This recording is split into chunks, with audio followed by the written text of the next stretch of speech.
that's all for the Orioles in the top of the second inning. And so the score is the Red Sox 2 and the Orioles 2. You're listening to a recreation of Ted Williams' final game. We'll continue in a moment. Marlon Coffey will start it off for the Red Sox in the last of the second. He'll be followed by the pitcher, Billy Muffet. Then we'll go to the top of the order and pick up Pumpsy Green. Jack Fisher's delivery to Coffey. The high fly ball.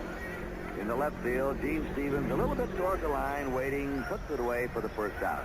Coffey, first ball hitting. Billy Muffet coming up. Not much of a hitting pitcher. Don't tell him I said that. The delivery is in there for a call strike. 0-1. He'll stick some base hits in now and then. Delivery low and away. 1-1. They're all tied. 2-2. Billy goes after the next pitch and fouls it back. Now he's behind in the count. 1 ball, 2 strikes. 1 out. Nobody on. Fisher working very quickly at this cold, raw day, and the fog keeps moving in and out. Muffet swings and misses. That's the second out for the Red Sox in the last of the second. The top of the order and Pumpsy Green up. The pitch to Pumpsy, high and away for a ball. Green a switch hitter. Fisher throws into the dirt. Ball 2, 2-0. 2 down, nobody on. Game tied, 2-2. This isn't exactly the most crucial game of the year here. Both clubs way out of it. The pitch, ball 3, 3-0. It's all Ted Williams here today at Fenway Park. And there's ball 4 to Green. He goes on down to first, and Willie Tasby will be the batter. 2 down, Green at first. Tasby swings, hits a foul ball on the ground to the third base coaching box, 0-1. This is a pitcher's game today with this wind blowing in. The next pitch, ground ball to Ronnie Hansen in short. Up with it, flips over to second for the force on Green, and the Red Sox are retired in the last of the second. So the score at the end of 2 innings at Fenway Park is 2-2. All right, into the third inning we go here, Fenway Park. Pilarczyk will start it off for the Orioles. Muffet's pitch is low and inside for a ball. Al Pilarczyk. Brooks Robinson will follow. And then Jim Gentile. Muffet's pitch, Pilarczyk. Slow bounder. Malzone charging at third. Frank tries to come up with it. Can't come up with it. And Pilarczyk is on. And they have scored that. An infield hit. All right, Brooks Robinson in now with Pilarczyk on first, nobody out. Robinson's up in that bat handle a couple of inches. They're trying to get him to cut down in his swing, make more contact. First pitch to him is taken for a called strike. 0-1. Muffet moving the ball around. Good control so far. He drops down with a sidearm delivery, and Robinson swings and pops it up the third. Malzone waiting, squeezes it, out number 1. Looks over at first. Pilarczyk hangs there. So Jim Gentile, the left-hander, steps in with a runner on first. Now the outfield swings to right. Big full hitter takes high and inside right under his chin. Ball 1. Looks out to Muffet instead. Remember, Ted Williams will be leading off in the last of the third for the Red Sox in his last home game here. Gentile swings as a high fly ball deep down the right field line. Twisting foul. Dropping into the seat. 1 down. Runner on first. Muffet again. Gentile swings, uppercuts the ball. It's a little pop-up to Coffey at second base. Weasley handles it for the second out. 2 down for the Orioles, and Gus Trianda steps in. He hit the 2-run homer his first time up. They tie the ball game in the top of the second after the Red Sox scored 2 runs in the last of the first inning. Muffet's pitch, and Trianda jumps on it, lines a hot single into center field. Going into second base is Pilarczyk. Trianda stops at first. He's 2 for 2. And now right-handed batter Ron Hansen is the batter. Hansen, recovering from back surgery, rangy shortstop, a little heavier than Marty Marion, but with that height and that range, great throwing arm from the hole. The pitch to him, foul back up against the netting for strike 1. 2-2 here at Fenway Park. the last home game of the 1960 season. If you were here today, you should have brought your overcoat. Hanson swings as a fly ball in a shallow right. Lou Clinton's coming on, waves Crosby off. Clinton puts it away, and that's all for the Orioles in the top of the third. And so the score at the end of 2.5 innings is still Baltimore 2 and Boston 2. All right, here we are now, last of the third inning. Ted Williams moving in, and the crowd again with a standing ovation for him. Over the years, what thrills he's given these fans at Fenway Park. He's had his enemies here, he's had his great boosters, but he's always remained his own man over the years. Ted steps in, grinding that bat in his hands. He almost, to me, I could imagine many, many times grinding that bat to pieces. A classic stance, waiting to pitch high and away for a ball. And the crowd unhappy. He walked his first time up. He didn't get a chance to hit. Ball one to Ted Williams. And still, he was the first one at the ballpark today. And still, when he took batting practice, it was the other team who gathered around the batting cage. No player in the history of the game has probably been studied more in batting practice by the opposing players. Tom Yawkey has kidded him many times about helping the enemy too much. And Ted has always said, Mr. Yawkey, we need hitters in baseball to make the game exciting. And if I can help any kid become a better hitter, I'm going to, because I think it's good for the game. The pitch is a strike call. We have a 1-1 count for Ted Williams. Jack Fisher throws. Williams swings. There's a high drive, deep center, way back. Deep, deep, but not deep enough. And Jackie Brandt on the warning track in deep center takes the drive off the bat of Ted Williams. And the crowd, with hope in their throats, rose when they thought that one might reach the center field bleachers. But the east wind, the wind blowing in today, held it up. So Williams, in his second time at bat in this game, has now walked and flied out and is back in the Red Sox dugout. One down, nobody on, and Jim Tagliarone, the batter. The pitch to Jim is high and away for a ball. This game is tied 2-2. Williams will have a couple of more shots in his last game here. Tagliarone swings and lost the fly ball to Stevens in left field, who comes on waiting and puts it away. That's 2 down. And Fisher has that rising fastball going today now. And this foggy, raw, cold, slate gray day at Fenway Park. Frank Malzone swings and misses for strike 1. 2 down, the base is empty. Game tied 2-all. Malzone goes for an outside pitch, hits it off the end of the bat out to second base. Breeding picks it up, easy flip to first. That's all for the Red Sox. They're down 1-2-3.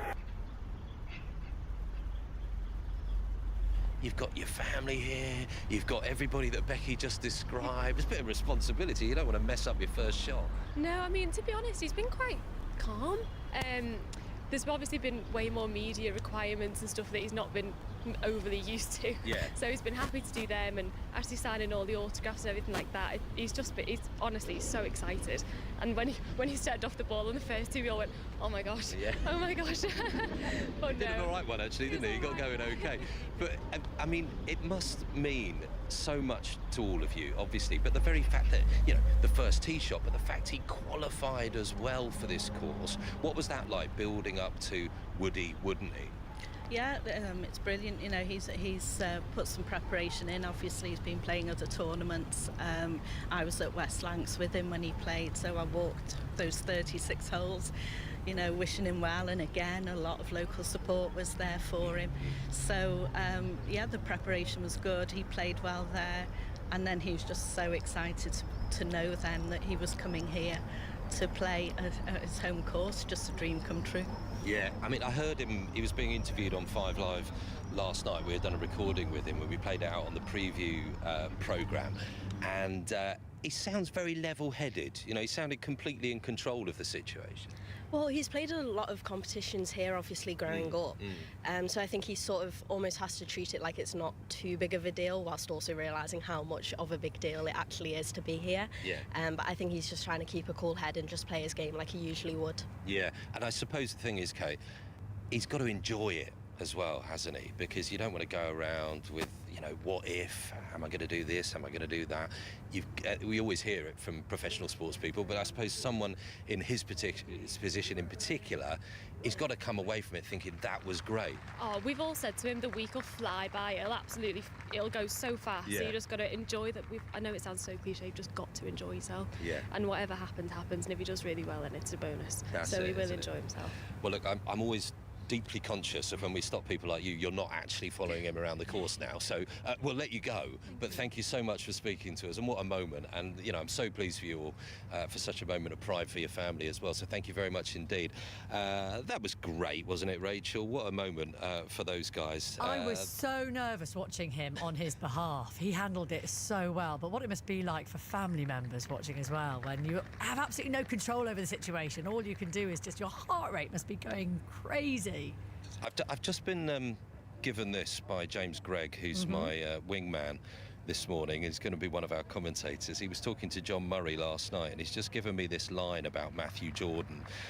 He said Harold Hilton won the first ever Open held here back in 1897, and like Matthew Jordan, Harold Hilton was a local lad playing at his home club, and to this day remains the only Englishman ever to win the Open on his home course. Wow. So that's a nice little nod to the Great history of the fact. Open Championship, isn't it? With Jordan hitting the first shot this morning, trying to follow in Harold Hilton's footsteps as well. That's a lovely little bit of detail, James. That's why you're here, mate. I am very much Team Jordan now. Cheers, Chris. Yeah, cheers, Rach. More from Chris on the course shortly. It's 6:47. Can I get On BBC iPlayer. It took so much hard work to get to where I am today, but I found my voice. Brand new documentary. Music gave me the opportunity to just be who I am. Love Lizzo. Watch on BBC iPlayer. Morning, everyone. So we've got the Open going on. We've got the Ashes fourth test, which resumes later on this morning. And we've got the Women's World Cup, which begins. The first game is 8 o'clock this morning. New Zealand, Norway. We'll be bringing you updates of that throughout the programme. And for our In My Opinion this morning, we're talking about equal pay in women's football, or women and men's football. Now, the situation is, broadly speaking, those teams taking part in the World Cup, the Women's World Cup, all the players will get pretty much the same fee. So FIFA just pays them all a set fee. Individually, nations will pay players for match appearances. And in England and in Wales, for example, the fee for men and women is exactly the same, although the men tend to donate it to charity because it's kind of small beer compared to the sorts of figures they're earning anyway. Now, the question is, should there be more equalisation of the kind of rewards women get in football to bring them closer to the kind of salaries men are earning? And we know it's not as simple as saying just pay them equally, because the kind of commercial influences here, the money that's around for sponsorship of the men's game is so much greater for the women's game. And our In My Opinion this morning is saying, look, you can't really compare the two. You almost have to treat women's sport or women's football as completely separate. It's a completely separate game. So we'll hear from our guest on that a bit later on. Thank you very much for your texts and your thoughts on this already this morning. We've had this one from Mark in Welwyn Garden City, who sent us a voice note. I think in international football, the England women's team are definitely on a par with the men. They're selling out stadiums wherever they go in England. 88,000 for the Australia game, 80,000 plus for the final of the European Championship. So why shouldn't they get the same? Why shouldn't they have parity with the men? Domestic football is a completely different matter, but definitely international football, the women should be getting exactly what the men get, if not more, because of the recent performances. So actually, that's what the England's women are arguing for at the moment. They want performance-related bonuses, and the FA is holding firm on that one. So they are in dispute with the FA, but that's all been put on hold during the World Cup, and we'll wait to see how that resolves itself in the coming months. Probably your text on this. There's not even equal pay in the men's. If you think about it, Accrington Stanley's number 9 isn't paid the same as Haaland. Just like any business, the more money you make, the better you can pay staff. Making this a men's versus women's thing only damages the women's game. And Robin Plymouth says, you can see Arsenal in the Women's Champions League semi-final for £4.50. The business model is nowhere near the same. It's ridiculous to talk about pay parity. It's like saying Solid League players should get the same as Premier League ones.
the heat. Their timetables were changed to make sure they weren't in the heat at the hottest time of day.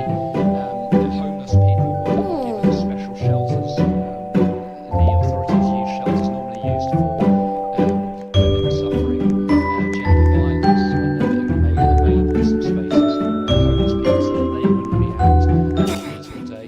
And there are new laws. There's a new law which came into place a few weeks ago, which says that people who work outdoors in areas where there is a high heat alert are not allowed to work at the hottest time of day. So the theory is that that will reduce the impact on people's health. So people like builders or people who work out in the fields, in agriculture, for example, the idea is that they won't be quite as heavily affected by this heat. From the perspective of British travellers heading to Southern Europe for holidays this summer, I think things will start to cool off a little bit, will they, over the next week or so? Yes, I mean, that's the hope. I mean, in Spain, we had many areas that were on red alert earlier this week. And that meant temperatures in some cases up to 44, 45 degrees Celsius. Today, for example, there are many areas that are still on alert, but it's mainly orange and yellow alerts right now. And it's just in the southeast of the country where it's going to be really, really hot, still around 40 degrees in some areas. But hopefully tomorrow that hot weather front will have moved further east and hopefully out of Spain altogether. That's what we're being forecast. But this is the hottest time of the year traditionally, which is just beginning now. The mid-July to mid-August tends to be the hottest time of the year in Spain. So I think we can expect more heat waves to come, probably. Thank you very much, Guy Hedgecoe, talking to us from Madrid. We'll keep tracking the temperatures there in Southern Europe here at 5 Live. Now, to the Ashes, and if you were listening yesterday, you'll know that the brilliant and very brainy Ishiguro had a go at more balls, and, well, as with so many brilliant sports people, found that she couldn't quite take the pressure and came away with just 4 points. I mean, she handled it very well, to be fair. Now, Aggers was standing by and kind of observing all of this and very reluctant to be drawn in. So I was curious to hear him talk about more balls during the TMS commentary yesterday. He had a chat with Tuffers about it. Here's how it went. Talking of cricketing terms, have you done that very cruel game on 5 Live Breakfast yet where... Oh, go on. Well, I felt a bit sorry for Isha today because it's quite early at 10 to 9, isn't it? Yes. And your brain's not quite in gear. No.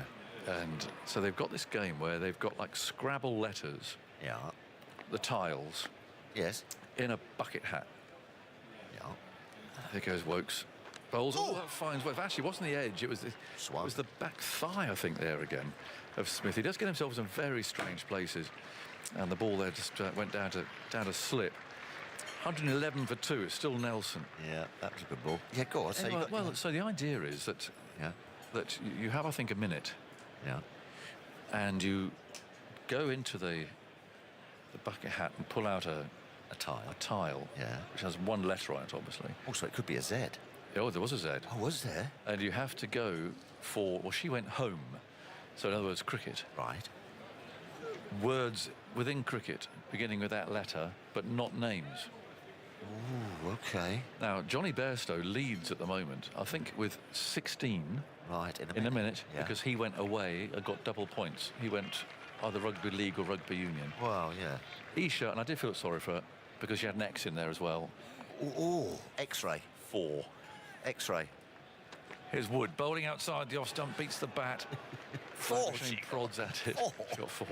She got an X. Well, it was a bit humiliating in the end. It had to sort of help her out a bit. But no, I mean, yeah, she had an X and she got a Z, I think, from memory. Oh. And a V. She went from Par Venkat, and unfortunately that was a name. Yeah. Well, if you've got a stress fracture, you go for an X-ray. Well, you do. I think X-ray probably acceptable. Now, I think you should only be able to pass judgment on someone else's more ball score if you're prepared to put yourself up to it. So, Aggers and Tuffers, the challenge is there for you. Feel free to come by and join in any time during our Ashes series here this summer. Test match special will bring you ball-by-ball commentary of, well, not more balls, but the 4th test, second day, from 10 o'clock this morning. It all starts at 11 o'clock. Have a listen on BBC Sounds. Ooh, applause there. Chris, what's going on where you are at the moment? There's another tee off every 11 minutes or so. It's happening, Rachel, so it's all happening thick and fast. We have got 1 minute to speak to our guests here. We have got Mark, Dad Mark, and his son Alex. And Alex, tell us why you are here. Managed to get tickets from my dad for Father's Day. For Father's Day, that is incredible. Mark, what was that like? You're a big golf man. Unbelievable. A dream. He's a good lad. Oh, he's a very good lad. He's in the will now. Yeah, he wasn't before. Who are you following here? Fleetwood, I think. I don't know what's Fleetwood. Oh, no, obviously Rory. Yeah. He's the man, isn't he? Fleetwood, local lad. The crowd's going to be going mad for him. And Lisa's here. Very quickly, Lisa, we've only got about 30 seconds, but you only got into golf about 14 months ago. Yeah, I saw that my partner was going all over the world playing golf, so I thought I'll have some of this. Yeah, so I thought I'll try and take it up and see how it goes. So this is your first Open? No, we went to Troon a few years ago. But yeah, we go all over, been to Birkdale and everywhere, so we love it. So loving it, looking forward to the next few days. All right, guys, thank you so much. I know we've had you hanging around, but have a brilliant time. Good dad, good son, and Lisa, have a great one. We're coming up to the news at 7 o'clock and it's 5 Live.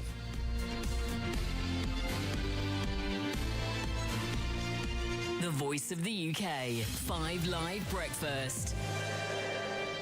A strike by senior doctors in England is expected to cause significant disruption to the NHS services over the next 2 days. Consultants who've rejected a 6% pay deal are only providing emergency cover. Dave West is the deputy editor from